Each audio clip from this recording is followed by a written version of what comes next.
Saturday, August 2. And you know what? We're going to go right under the covers today, and I'm going to go on a comfortable foot rant and whip through. We did a lot of shooting last week. Hopefully you enjoyed it for those of you who've seen it. But we're gonna be much quicker today. We had a busy day. So, okay. So, listen, every single night, I want to always remind you guys, every single night, He just died. that guy died, huh? All right. Don't know. Well, every single night, though, I never, and again, I always use myself as a starting point, but I never just go under the covers, roll over, and go to sleep. I don't do it. It is what it is. I,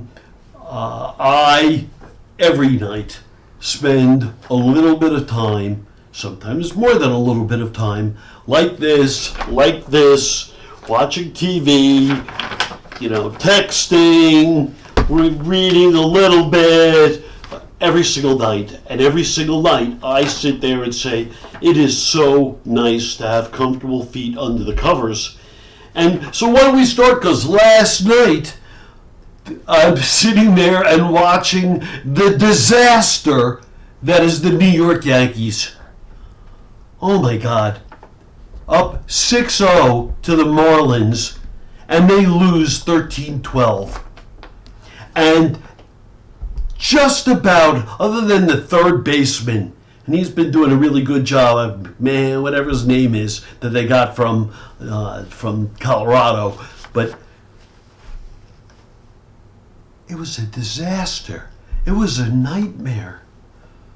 They brought in 3 relief pitchers who were just bombed. And this is after last year bringing in Devin Williams for this year, who just is bombed. I am not a Brian Cashman fan. I am not a Steinbrenner fan, by the way. I think they're racists, and I think there's all kinds of issues. But and for those of you who know me, I was a giant Yankee fan, and I'm much less so today. And this has nothing to do per se with the players per se. It's really an organizational thing. But Brian Cashman, you don't know what the hell you're doing. And sure, they might settle in, but I mean, I won't even go. Meltdown doesn't even do it, and then the other player who, it's a critical juncture in the game. You're losing the game, and he lets the ball go through his legs, out in the outfield to the wall. I mean, it's just awful.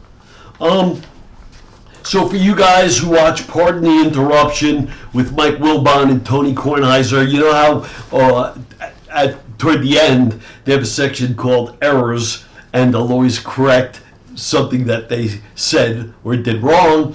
And in general these days, there's very few of them because they're wearing earpieces and they have a producer in their ear correcting them. But last week I made an error that I want to correct, and I think it was very, very Freudian because we have a pussy-grabbing, dictating president. And my mistake was I was talking about major law firms capitulating to this. Yes.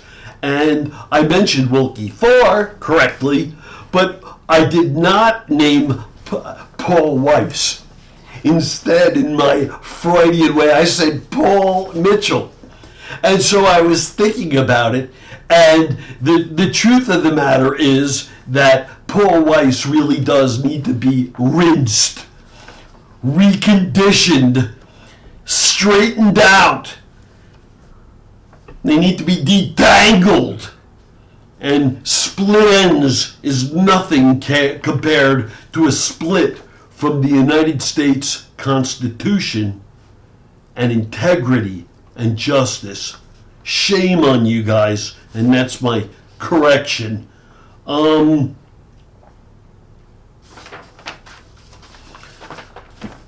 Aaron Judge is hurt right now, but I'll tell you something. Everyone wants to talk about Aaron Judge. He's Babe Ruth.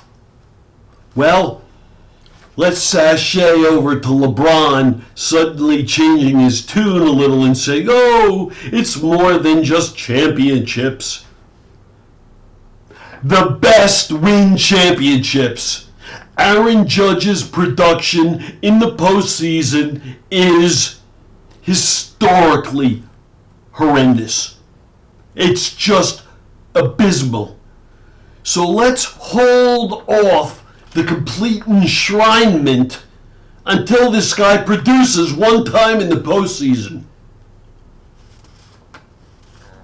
Trump stated, I never had the privilege of going to the island, Epstein's Island. I never had the privilege. He said, but Bill Clinton went 27 different times.